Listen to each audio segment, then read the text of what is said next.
I have also repeatedly called for an immediate, comprehensive and independent investigation into all human rights violations that have taken place in recent months in Ukraine. These include killings, disappearances, arbitrary detentions, torture, and ill treatment. I strongly believe that respect for human rights norms and standards, building a society that is inclusive of the rights of all, is key to finding a peaceful and durable solution to the current crisis.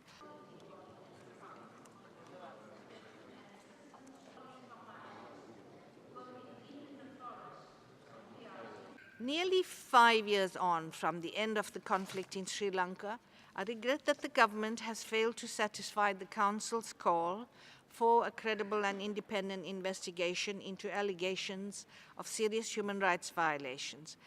I am therefore recommending that the time has come for the Council to establish its own international inquiry mechanism, which I believe can play a positive role where domestic mechanisms have failed.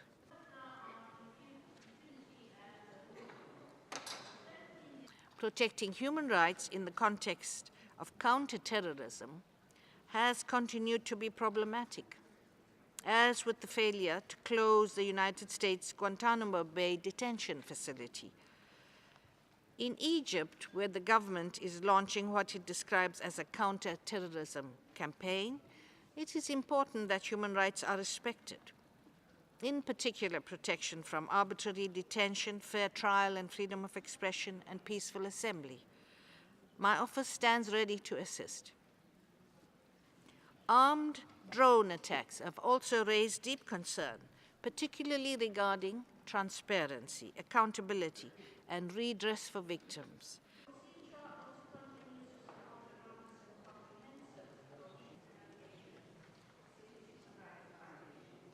I am deeply distressed by the many boat tragedies off the coasts of Greece, Italy, Malta, and Spain, and I call on the authorities to strengthen systems to protect against such events. As we have heard, UNHCR estimates that 73% of the migrants arriving in Italy meet the legal criteria for refugee status, and it is important that they have access to the proper asylum procedures.